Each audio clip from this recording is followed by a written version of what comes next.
What's up, guys? Derek, moreplates.com. Today we're going to be talking briefly about Brandon Harding's off-season sort of not really cycle reveal, but just a quick point I wanted to make. So if there's something not really irresponsible about one of these like cycle reveal videos, I don't really bother making a video on it. The only reason I'm making a video on this is the comment about GH use. And then finally in the morning we have this, which is growth hormone. I've actually been doing this since prep. I just continue to do it because you don't need to cycle off growth if you didn't know. So he's using GH to gain muscle, obviously, in his off season. And he's talked about his use in the past. And he made a pretty bold statement where he said, you don't need to cycle off of GH. So this is literally the only thing I wanted to address because there wasn't much else to the video. But this point in particular was something that, needs to be clarified. So when it comes to GH, there's a reason why a lot of bodybuilders are self-induced type 2 diabetics. And the reason is GH abuse.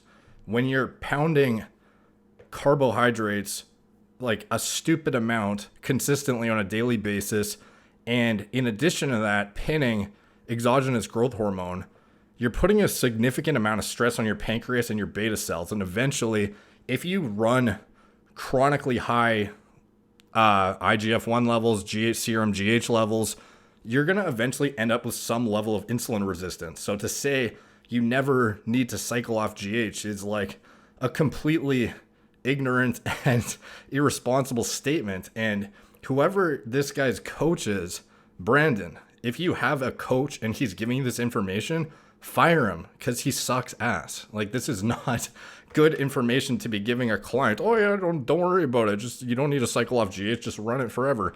Like, go buy a blood glucose monitor and start checking your fasting blood sugar levels and keep an eye on it, because at some point in the future, if you keep running GH nonstop without cycling off, you could end up type 2 diabetic by self-inducing insulin resistance and getting to a point where you've burned out your beta cells to such an extent that your pancreas is just no longer functioning the way it needs to anymore and secreting enough insulin to counteract the amount of blood sugar elevation you're getting from that exogenous GH. And this is why you have bodybuilders who pin insulin in the first place, to regulate their blood sugar and to keep it, relieve stress off the pancreas when they're using super physiological dosages of GH, especially if they're using it year round. That's almost, you would be stupid to run GH year round and not be looking at using insulin to relieve stress off your pancreas. So, at least in my opinion. So take from that what you will.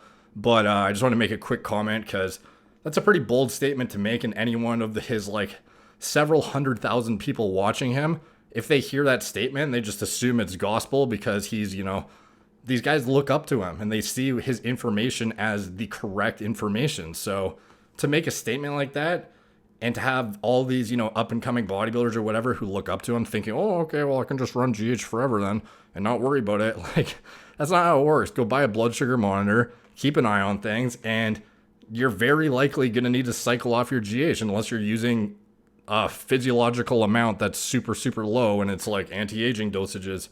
If you're using amounts for bodybuilder dosages, you're going to need to cycle off at some point. It's almost guaranteed. So anyways, that's it. That's today's video. Thank you guys for watching. Please like, subscribe. Check out my blog, moreplates.com. Subscribe there. Check me out on Instagram, at moreplates_moredates, Facebook, Twitter, Snapchat, etc. Check out the podcast. Link in the video description below.